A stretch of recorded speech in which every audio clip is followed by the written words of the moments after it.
Hey everyone, आज मैं लेकर आई हूँ एक ऐसी रेसिपी जो सावन के महीने में बनाई जाती है और बारिश के मौसम में बनाते हैं। मतलब मीठी खस्ता पूरी बनाऊंगी आज मैं। उसके लिए मैं ले रही हूँ 2 कटोरी आटा।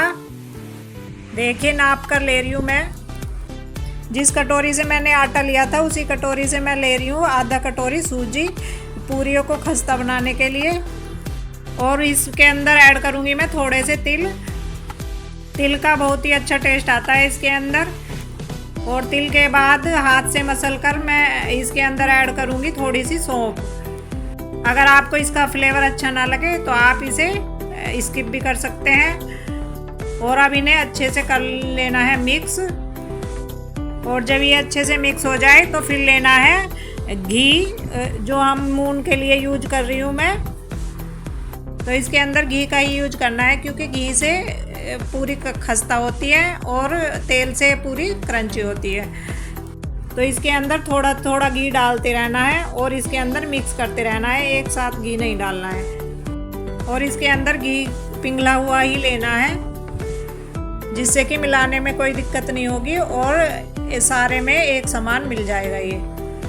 तो देखिए इसके अंदर 6-7 चम्मच घी मेरा मिल चुका है। और देखिए जैसे मैं मुट्ठी बांध रही हूँ तो ये बंध रहा है। बस यही देखना है कि कितना हमें घी मिलाना है। देखिए मैं आपको दिखाती हूँ, इस तरीके का घी मिलाना है। मून हमारा मिल चुका है। अब एक ले रही हूँ मैं बाउल और जिस कटोरी से मैंने आटा लिया था उसी कटोरी से मैं ले रही हूँ 2 कटोरी आटा लिया था तो 1 कटोरी ले रही हूँ मैं चीनी और आधा कटोरी पानी डाल के उसे पिघला लेना है। और जल्दी पिघलाने के लिए आप हल्का गर्म पानी भी ले सकते हैं, उससे क्या होगा कि चीनी जल्दी मेल्ट हो जाएगी। तो देखिए हमारी चीनी मेल्ट हो चुकी है। अब आटे में थोड़ा थोड़ा डाल के मैं आटे को सख्त गूंद लूँगी। जितना हमारा सख्त आटा गूंदेगा उतनी ही पूरी खस्ता बनेगी। तो इसलिए आटा सख्त ही लगाना है इनका पूरियों का।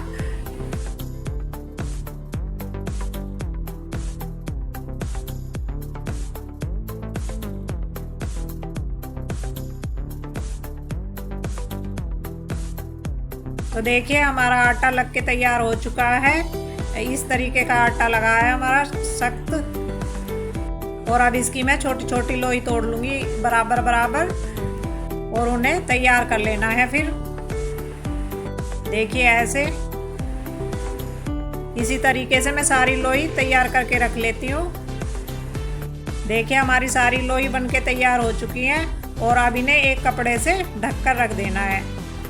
इतने में पूरी बेलूंगी तो इनके ऊपर पपड़ी नहीं आएगी फिर। तो देखिए मैं अब पूरी बेल रही हूँ और पूरी को हमें ज़्यादा नहीं बेलना पड़ेगा, 1-2 बार ही करना है। और इतनी मोटी पूरी रखनी है, ज़्यादा पतली नहीं करनी है।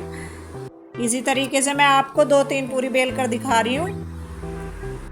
और अगर आपको किनारे बिल्कुल इकसार चाहिए तो आप एक बड़ी पूरी बेल कर किसी कटोरी से कट कर सकते हैं।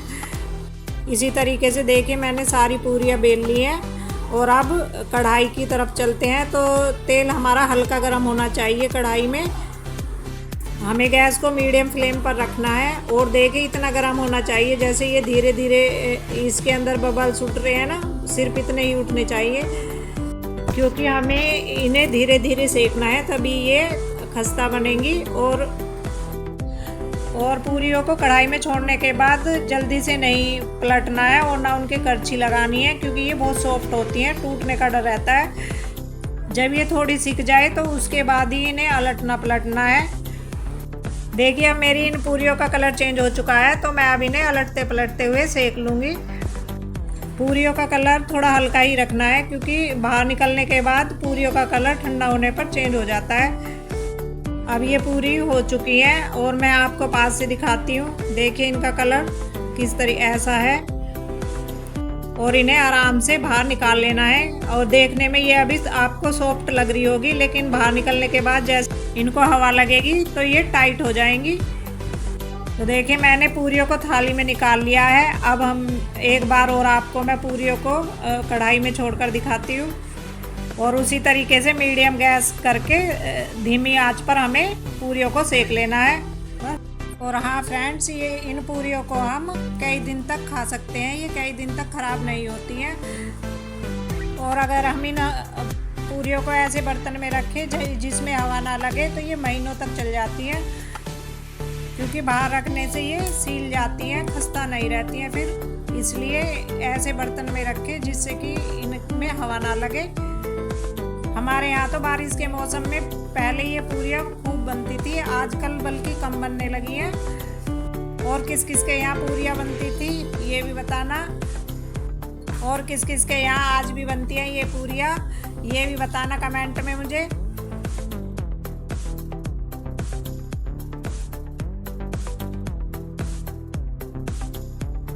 और जो मेरी बची हुई पूरियाँ हैं उन सभी को मैं इसी तरीके से फ्राई कर लूँगी।